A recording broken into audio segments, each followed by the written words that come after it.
So I think the first thing it starts off with just people being knowledgeable, and being knowledgeable about actual science and facts of climate change and global warming versus what they see on TV, what they read on the internet, what they hear in chat rooms and message boards. Because a lot of times that can start off as good information and it kind of gets watered down or it gets skewed. Climate change really impacts public health in two ways. First, as more temperate areas of the world become warmer, certain diseases that are endemic to more tropical areas will spread. So for example, diseases may spread from Central or South America to the United States because mosquitoes or other vectors are able to travel greater distances. The other way that climate change impacts public health is through natural disasters. As storms become more powerful, certain natural disasters become more common. And every time there is a giant hurricane, that's an acute crisis of public health. People need clean water, people need food, they need to make sure that they're in sanitary conditions. All of these things are public health issues. So climate change has a very big impact on public health.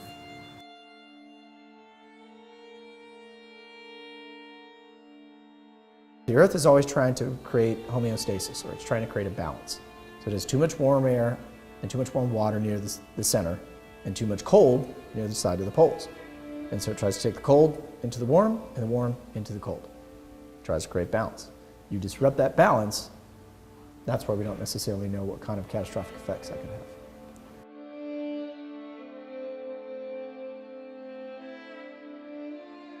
I just got back from a weather conference, and the overall theme of, we talked about climate change and its effects, and the driving points were increased variability, meaning a longer span of time frame. Maybe severe weather season is a little bit extended, maybe April to July instead of May and June for the tornado season, and more frequent, so you get more frequent events, and that's the general trend that I think we're seeing happening with big type events.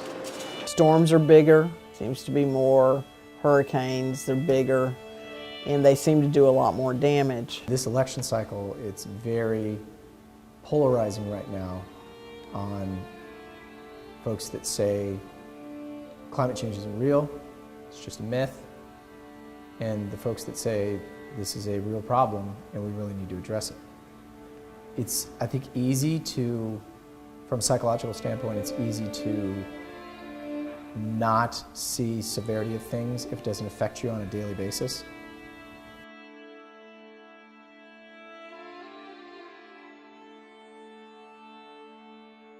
I think it's very important to get people to understand that some of the fixes that will have to be done over the next 50 to 100 years, 200 years, are going to cost money. And we either can fix them now, or we can start to, or we can wait, and it'll cost a whole lot more. Try to fix it later. There's a lot more than $23 billion that's being spent.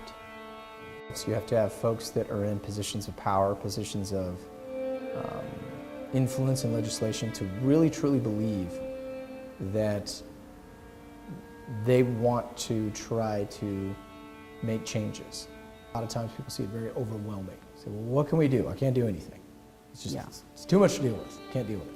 So it's more of a, if you can start small and you can take and break things down into little pieces, and tangible goals that can be made, then at that point, I think you have a much better success rate, because then you just build upon those little levels of success. So I think that's where it's a mindset.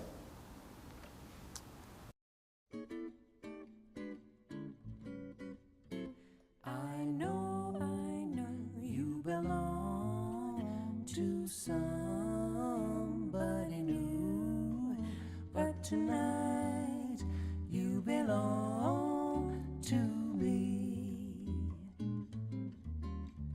Although we're apart, you're a part of my heart, and tonight you belong to me. Way down by the stream, how sweet it will seem once once more, just a dream in the moonlight. My honey, I know with the dawn that you will be gone, but tonight you belong to me.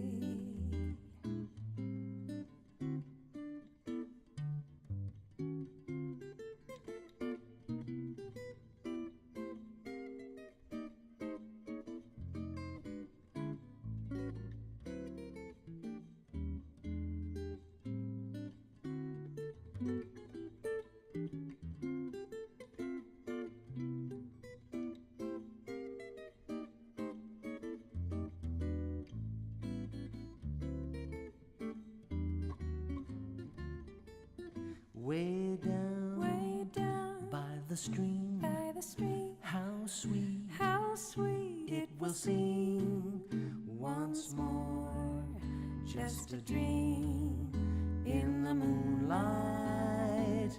My honey, I know with the dawn that you will be gone, but tonight you belong to me, just a little old me.